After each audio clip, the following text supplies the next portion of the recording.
dominated the sporting landscape. Sure, there was still rugby, cricket, athletics, horse racing, boxing and others, but it was football, football, football. Of course, we fell out of love with it for a while, certainly in the 80s when hooliganism and racism loomed large. But Italia 90 and then the Premier League put football back on its pedestal. I'm not anti-football, far from it. I love and loathe the game in equal measure at times, but I also enjoy the moments when, for a brief while, football is surpassed by something else.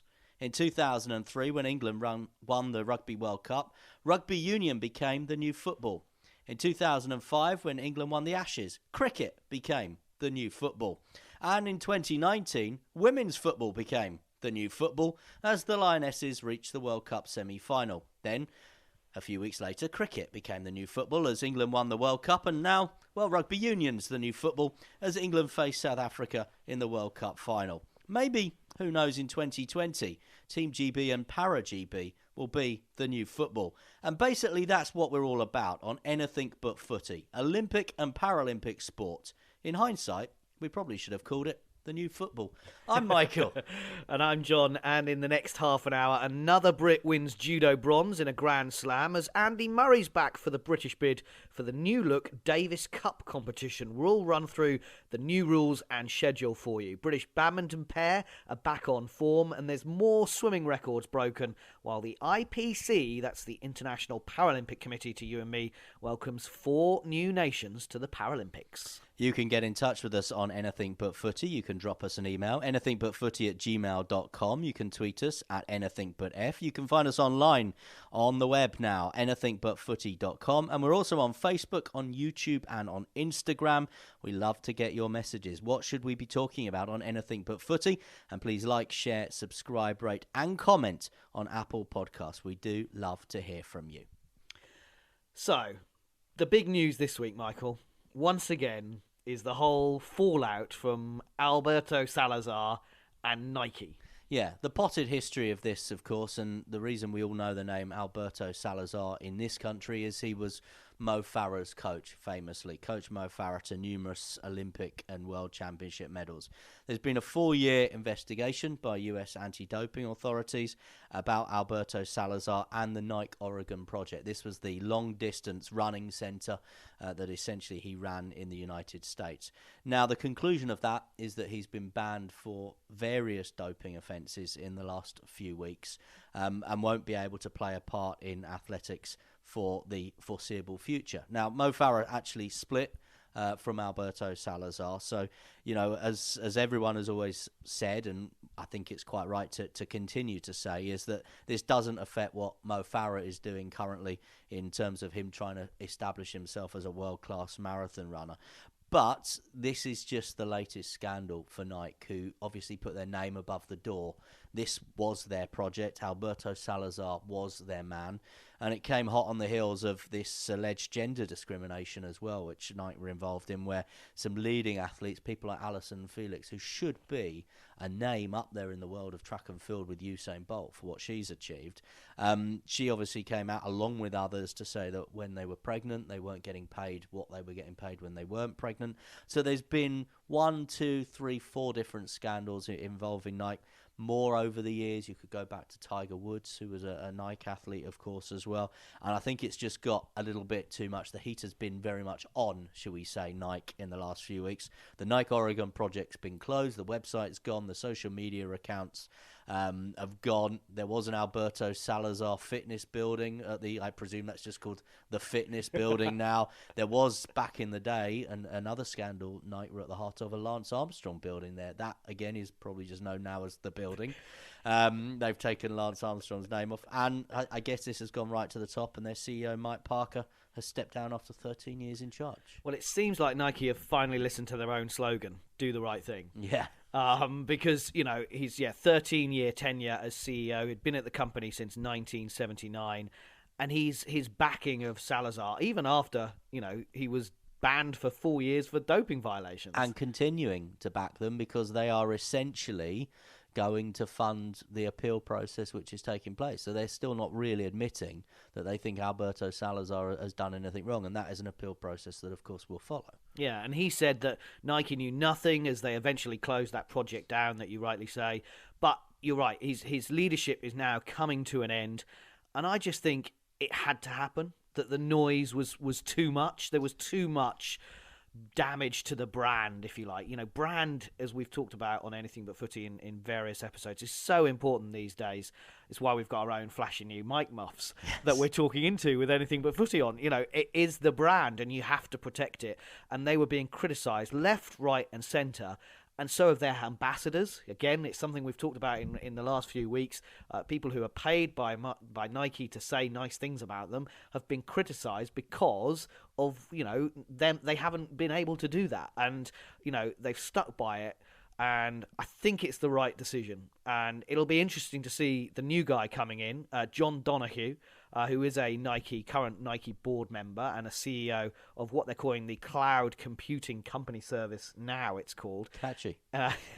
And what's interesting is that the company has said, because obviously they have to report this stuff to Wall Street, don't they? You know, they're a limited company. They have to go out there and say, this is what we're going to do, and don't please let our shares go down. We have a plan. And they say Donoghue will help propel Nike's digital transformation, which apparently has been a key element of their business strategy in recent years. How trainers become digital, I'm interested to know. But it is about selling stuff on Instagram and getting the young people to buy your brand. Mike Parker's clearly a very, very clever man, clearly very good at what he's done. You know, he's been with Nike since 1979, so he's essentially a career man there. He's 64 years of age, which, you know, pending the increasing pension age in this country at the moment, is about the kind of time you probably do want to step down. But I guess when you get to CEO a company like Nike or a Coca-Cola or something like that, it's probably not easy to step away. You've probably not got that app on your phone, have you, which counts down every second and minute until you get to leave your local council where you've been working for 45 years. So it's probably come as a bit of a surprise. He's been the main man in charge for 13 years. And under him, Nike's stock has grown by nearly 800%. And their revenue's gone from £15 billion to £39 billion. So he's clearly good at what he's done, but what he has done is been in charge through probably now one scandal too many. You know, I think we can forgive companies often for standing by people, and you know, I looked at I mentioned the example of Tiger Woods, and I think it was probably right that Nike stood by Tiger Woods. Clearly there was psychological issues, and actually I think the guy, it was a cry for help for him, and I think if his employer, his paymaster, had ditched him at that point, that probably wasn't the right thing to do. And I think that's a conversation which is very important now, that sometimes, you know, when people do have these indiscretions, the easy thing is just to ditch them. And I don't think always that is the most helpful or the right thing. Actually, you can help this person, you can provide the support they need. And they did that with Tiger Woods. They've done that in other situations as well. But in the same way that we looked at the McLaren project and Sochi in 2014, this kind of institutionalized cheating, if that is what the Nike Oregon project and Alberto Salazar have been doing, that's clearly what they've been found guilty of doing, then that is something different to backing a man or a woman over some personal indiscretions. It's interesting because Parker has said the change in leadership is absolutely nothing to do with the Salazar situation or any other issue, and he will become executive chairman. In a note to employees, apparently he said, "I strongly believe the best way for us to evolve and grow as a company is to bring in a phenomenal talent to join our team who has long been part of the Nike family." And he's obviously talking about John Donoghue there. So, look, good luck to John Donoghue. Look, the brand, you know, we'll be honest, you know, it's not all wrong. They make amazing trainers. I don't think all these scandals probably affect people's decisions on the high street. I think when you go into your high street retailer or you go online to buy your trainers or your sports stuff, you're not thinking, I'm going to avoid them because Alberto Salazar's been found guilty of doping offences. So I don't think it'll have a massive impact. I just think a bit of reputational harm a chance to move on for the company is probably what they needed right now. And, they did support Colin Kaepernick as well, who, of course, he took his stand against the NFL, against racism and social equality a few years ago, and against Donald Trump. So, look, I think it's just the right time. It's the right time for him to move up to executive chairman, and good luck to Mr. Donahue. Yes, you're listening to Anything But Footy. We are your Olympic and Paralympic sport podcast. Get everything you need to know in around about 30 minutes every week on Anything But Footy. And don't forget our spin-off podcast as well, Great British Bosses. You can find that right now on Apple and Google Podcasts, where we go out and speak to the men and women in charge of Olympic and Paralympic sport. We've seen table tennis, we've seen badminton, and we've seen swimming already, and we've got plenty more to come in the next few weeks. You can always contact us, email us, anythingbutfooty@gmail.com, tweet us at anythingbutf, and go online and find us anythingbutfooty.com. We're also on Facebook, on YouTube, and on Instagram. Let's round up some other stories then from the world of Olympic and Paralympic sport this week. Chelsea Giles has won bronze and, importantly, Tokyo 2020 Olympic qualifying points in judo's Abu Dhabi Grand Slam. She's the current European bronze medalist, and she lost to the current Olympic and European champion. Andy Murray is back in Britain's Davis Cup team as they prepare for the new World Cup type event in November in Madrid. The competition of 18 countries will follow a round-robin format before the winners of each group, along with the next top 2 teams, advance to the knockout stages. Now, the ties will feature 2 singles and 1 doubles rubber, all of which will be the best of 3 tie-break sets. So it's all very different from the Davis Cup, a lot quicker. Maybe I suppose you could say a version of 2020 in terms of cricket. And Andy will line up along with brother Jamie, the new British number 1, Dan Evans, and Neil Skupski as well. And the 2015 champions are in Group E, Great Britain along with Netherlands and Kazakhstan. And the finals will take place on Sunday, November the 24th. So they play a couple of matches on a Wednesday and a Thursday, then the quarterfinals, then the semis, hopefully, and the final on Sunday. Should be interesting to see how the tournament pans out. The curtains come down on London's 6-day cycling. It was a fantastic week for British cyclists, certainly the British women as well. Katie Archibald and Nia Evans, the pair from Scotland, triumphed in the women's elite classification. They won 3 of their 5 races, 59 points clear at the top. And that is phenomenal when you consider the pair that finished second are not too shabby cyclists themselves. Laura Kenny and Eleanor Barker. Britain's Emily Nelson and Manon Lloyd finished third as well. So a terrific week of cycling for the British women. In the men's competition, Owain Doyle and Mark Cavendish finished second. And I think Mark Cavendish has got some decisions to make, shall we say, over the next 9 months or so about what he does ahead of Tokyo 2020, whether he chooses to race on the road or on the track, where he might be able to add to his silver medal he won in Rio. A great run this week, but semi-final defeat in the end for Chris and Gabby Adcock in the mixed doubles at badminton's French Open. Ranked 13th in the world, the couple won 3 brilliant matches to reach the last 4 before losing 21-19, 21-12 to the 6th seeds Praveen Jordan and Melati Oktavianti from Indonesia. Chris thanked all the support from home and said it was good to get back on form.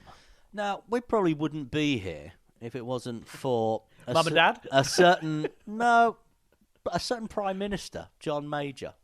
Do you know where I'm going with this? No? Judging by the look on your face? Okay, yeah, I think I do. I'm just a bit worried. All I can... It's those underpants from John Major. That's all I ever think about when someone says that. It was John Major who started the National Lottery, of course. He was the Prime Minister. Noel Edmonds. Well, it was Noel Edmonds on the telly, yes. Oh. But the idea back in 1994, and it's 25 years ago, we're approaching the 25th anniversary. It was an idea really from John Major's government to create a national lottery, which they'd had obviously in loads of other countries around Europe. It was phenomenally successful in Ireland, in America. They used to have these huge lotteries, but we didn't have one here for ages and ages. We were really behind the times. And the idea behind the National Lottery was that essentially it was going to be used to raise money for kind of the nice things in life that the government should be paying for, but when they've got roads to build and hospitals to fix and books to buy for schools kind of get forgotten. So things like stately homes that needed upkeep. And one of the big cornerstones of the National Lottery was funding for sport. And anything but footy. And anything but footy, 25 years later, came about because in 1996 at the Atlanta Olympics, Great Britain won just one solitary gold medal. Redgrave and Pinson. in rowing. And everyone said, I think it was 36th on the medal table. Everyone said, that's not good enough for a country like Great Britain that have got such a terrific track record of, starting sports and winning medals and winning world championships and everything. So the National Lottery started this funding process into elite sport in this country. The body that was set up, the government agency that was set up, was UK Sport. And they don't do a perfect job, but I think they do a pretty good job of distributing funds, which essentially are raised by the public by buying lottery tickets, and distributing them to sports at various levels. Clearly elite sport, trying to win those medal moments at Winter Games, at Olympic Games, at Paralympic Games as well, because we remember this is an equal process, so wheelchair rugby will put its case forward in the same way that athletics and gymnastics will. And basically the sports have to come up with the goods, and then they get rewarded with a certain level of funding. And what we've seen, of course, in 25 years, in a generation, is that Great Britain and Northern Ireland have gone from 36th on the medal table. They've created a brand, Team GB, and they finished second on the medal table in Rio and did something no other nation has ever done before, which is increase the total of medals that they won having previously hosted the Games. So when you build all that in, and as I said, I don't think it's a perfect organisation, and I think athlete welfare is something that they've looked at and realised that they need to do better on. But I think when you look at an organisation, a body that's been set up to produce medal moments, 864 of them since the lottery started. It's a pretty decent return. It is. It's an incredible record. And as you rightly said, 15 medals we won in 1996 and just 1 gold from Redgrave and Pinson. It was our worst performance since 1952. And as you can, you're right. We had to be delivering more than what we were delivering. And we went to Nagano. It's amazing when you look back and you think, right, okay, wow, this is what it's funded. Nagano in 98. Sydney in 2000, which I want to talk to you about, but then Salt Lake City, Athens 2004, Turin 2006, Beijing, Vancouver 2010, London, Sochi, Rio, Pyeongchang. I mean, and we've just got, as you say, better and better and better in terms of winning medals. Now, there are question marks, as you say, about whether it is just about medals, and I think, and we've covered this in Anything But Footy since we started in February, the new Aspiration Fund, which has been set up to help some of the smaller sports, and we heard about it in our Great British Bosses podcast with Adrian Christie from badminton, that actually they lost their UK funding, which he told us it absolutely floored the sport, and he still says to this day it was a bad decision and the wrong decision. But this Aspiration Fund for badminton, for fencing, for basketball means that they can use some money to help with certain athletes to kind of push them through. So I think that slight change since 1997, that's probably the biggest change since it started in 1997, is the right decision now. I think after London 2012, where obviously as the host nation you get to compete in every sport, you automatically qualify. So, we got wild about handball for a while, and we had a basketball team in there as well. And I think it was a shame that there was a lot of funding channeled into basketball and handball and other sports like that, water polo, that we were never seriously going to win a medal in. But then after 2012, that was it. And I think actually if we were to do that process again, especially when you think how much participation there is in a sport like basketball and how much interest there was in a sport like handball that couple of weeks, for example, I think it would have been nice 7 years on if we'd had a good, strong British basketball program. Because again, I'm not saying we could be winning Olympic medals in basketball, but we could be doing something. We could at least be qualifying a team for the Olympics. We could be increasing grassroots participation. We could be getting into communities that maybe otherwise are not going to take up modern pentathlon, rowing, cycling on bikes that cost more than your house.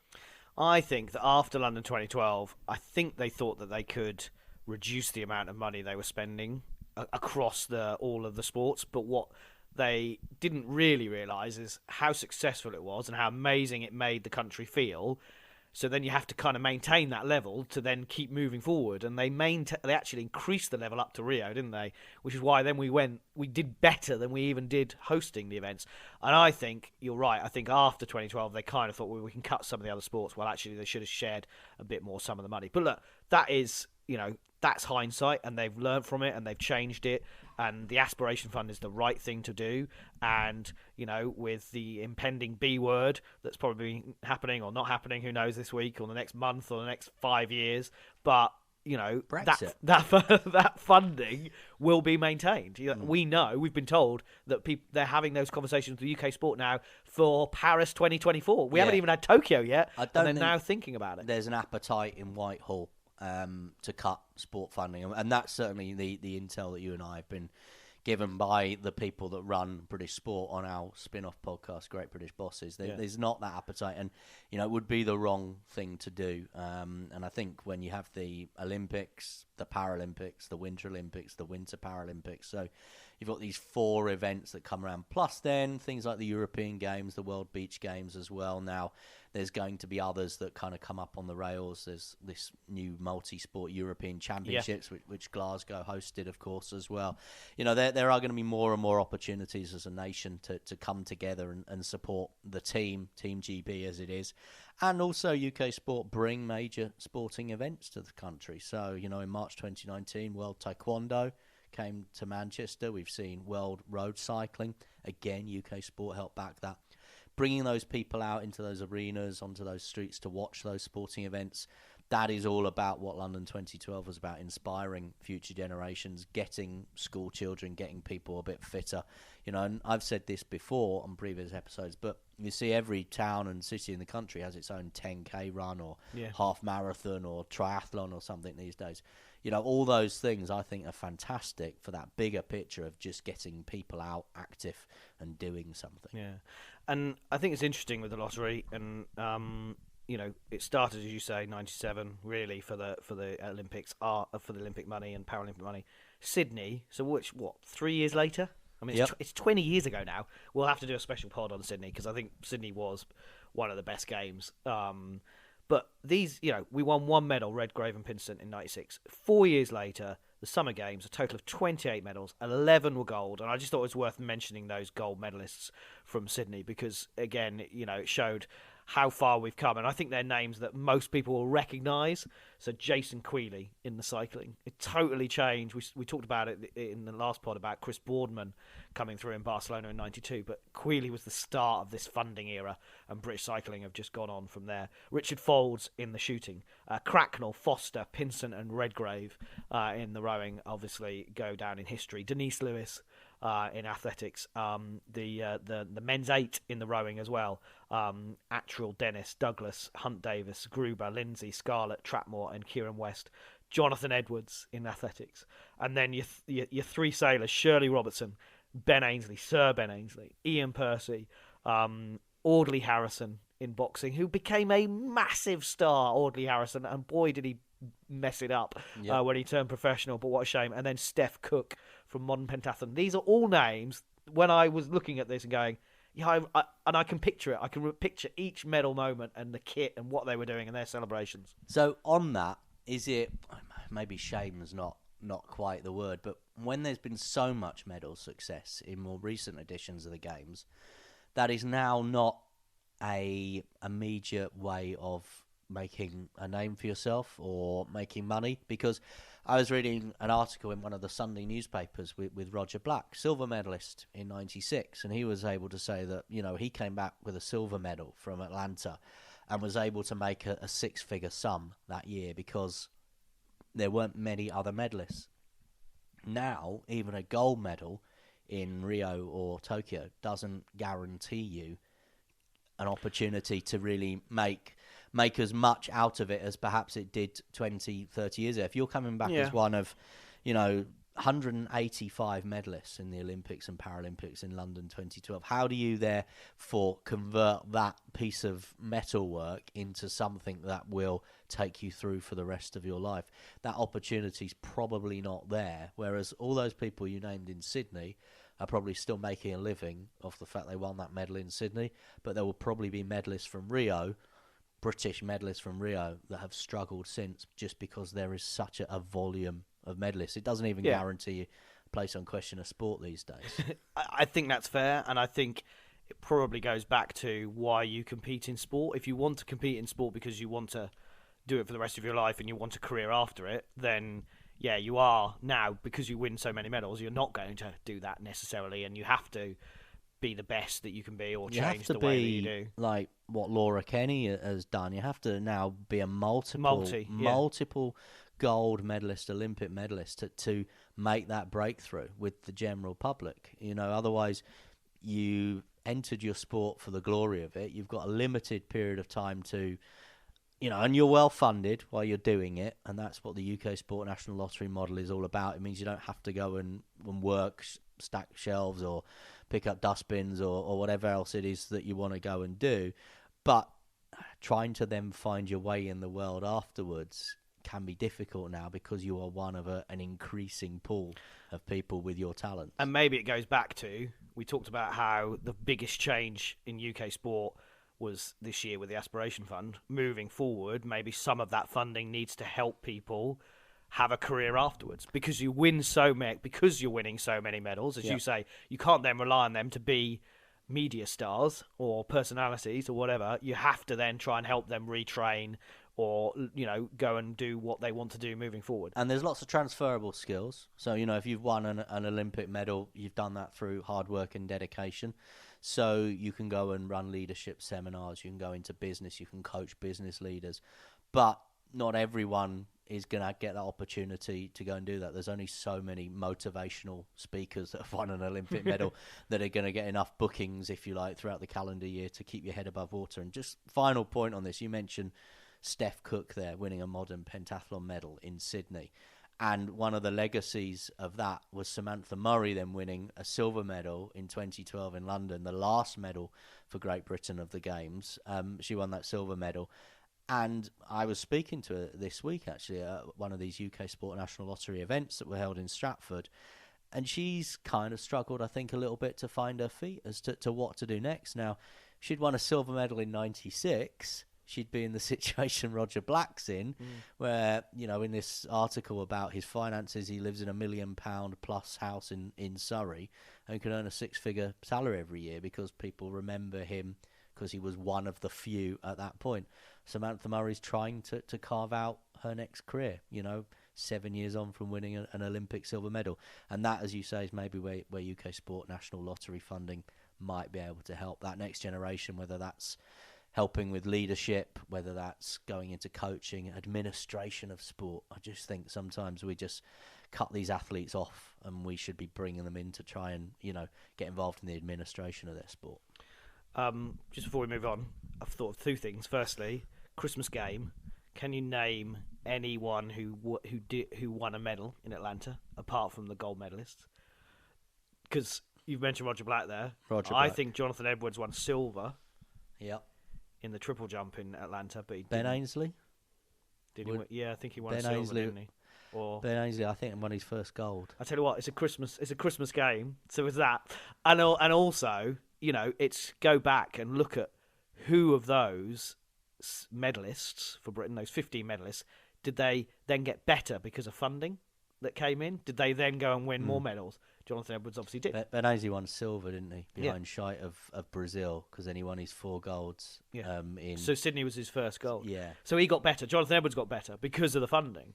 What I love about Roger Black, very quickly, is that he always tells that story of he was up against Michael Johnson. He was never going to win. So there was no point racing Michael Johnson. He just went for that silver medal. And as he's proved, it was well worth it. Yeah, well worth it. You're listening to Anything But Footy, your unashamed Olympic and Paralympic sport podcast. Ready, Steady, Tokyo continues with the official 2020 Test of 8 taking place for the canoe slalom. British canoeing's 4 Olympic team members, because they've been named, of course, a few weeks back, all took part. Mallory Franklin returned to winning ways with a C1 gold. Great news for her. Kimberly Woods was an agonisingly 4th place in the K1. Bradley Ford's Cryan was 7th, and Adam Burgess made the semi-final. And Joe Clark, again, you caught up with him this week, a gold medalist from Rio, and he's first reserve. So he's still got a chance of going to Tokyo. as it is because of their first past the post system, which has worked phenomenally well for British canoeing, we have to say. Means at the moment Joe Clark's not there. As I understand it, he was offered the opportunity to maybe go and compete in another boat, but he's turned that down because he said, I wouldn't win a medal in that. So I get that. If he was to pick up a really bad injury doing something that he wasn't going to get a medal in, he's still quite young. He'll have another Olympic cycle in him as well. So I understand why he's made that decision. Nice to know that he just didn't want to go on holiday to Tokyo for a couple of weeks. Yeah, exactly. And I think that says quite a lot about the guy. And, you know, we're 9-10 months away from an Olympic Games. A lot still could happen.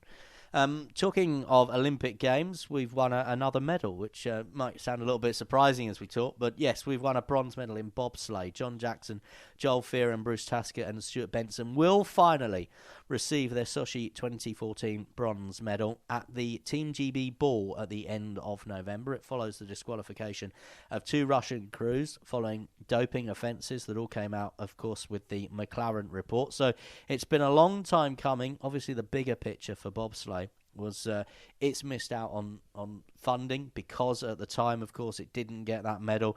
It then performed very poorly in Pyeongchang. The men finished 17th and 10th. The women finished 12th and 8th. And actually the crew that were best of all with the women had no funding at all going into the games. So, you know, they have had their funding cut. They've had some decent results recently. World Championships in March. Brad Hall and Nick Gleeson finished 4th. But if that bronze medal had been a bronze medal at the time for GB, they would have got more money potentially going in, not definitely, but potentially going into 2018. Those results might have been slightly different. So, you know, those doping offences, that cheating by Russia has affected bobsleigh in this country for probably 10 to 15 years. The International Paralympic Committee has welcomed 4 new members this week. It's been the 2019 IPC General Assembly in Bonn, and the National Paralympic Committees of Kiribati, Maldives, Malta and Paraguay were all officially ratified and welcomed to the family on the first day of the General Assembly. It means the IPC's membership has now increased to 205. That's 182 NPCs, and all this as celebrations have been taking place all week for 30 years of the movement. Lady Tanni Gray-Thompson, who won 11 golds at the Paralympics, has been telling us this week that she used to perform in front of 3 people. And as we said a few weeks ago, more than 250,000 tickets already sold for the Tokyo Paralympics next year. How far we have come. In para table tennis, 6 medals for Great Britain at the China Open. Silvers for Jack Hunter-Spivey and Ashley Facey-Thompson, and some bronze medals there as well. Megan Shackleton, Fliss Pickard, Joshua Stacey and Kim Dable. And best wishes to Will Bailey on Strictly Come Dancing. He missed Halloween week with a serious leg injury, so we wish him all the best. And congratulations to Greg Rutherford, Celebrity MasterChef winner. I don't know whether that's a full topic on anything but footy, but we like Greg, so well done, Greg. Also, congrats to Steph Twell, the British 10,000 metre champion, who set a new Scottish record for the marathon, beating Liz McColgan's 1997 time. In her first race over 26.2 miles, the European bronze medalist in the 5,000 metres from 2016 finished 8th in Frankfurt and ran a time of 2 hours, 26 minutes and 40 seconds, taking 12 seconds off the record. It's an Olympic qualifying time as well, the 30-year-old hoping to make her 3rd appearance at the Games next summer. In what event? We will wait and see. And we've had the first man under 2 hours in the marathon, Adam Peaty's own Project 56, where he became the first man to swim under 57 seconds in the 100 metres breaststroke. Now, Australian Minna Atherton has become the first woman to swim under 55 seconds in the 100 metre backstroke. The 19-year-old clocked 54.89 in the Budapest round of the new International Swimming League, where Britain's Peaty and James Guy competed for the first time for their team London Raw. She only won a silver medal at the World Championships earlier this year, Atherton, so a great performance from her. Peaty also set the fastest time of the year in the men's 100 metre breaststroke, and he said about the new event, "I live for the team. This is a new generation of swimming. It's compact, it's tight, and it's just an amazing experience." And if you want to hear more about Peaty and why he's the Usain Bolt of swimming and should be Sports Personality of the Year, find it in our Great British Botters podcast with British Swimming Chief Exec Jack Buckner. You can download it now on Apple and Google Podcasts. 864 medals since Nagano in 1998 and through Sydney, Salt Lake City, Athens, Turin, Beijing, Vancouver, London, Sochi, Rio and Pyeongchang. In 2020, it's likely that one member of Para-GB probably will notch up medal number 1,000. A remarkable achievement since lottery funding began back in 1997. You can contact us, email us anythingbutfooty@gmail.com, on Twitter anythingbutf, and online anythingbutfooty.com, on Facebook, on YouTube and on Instagram as well. The new football? The Olympic and Paralympics, of course.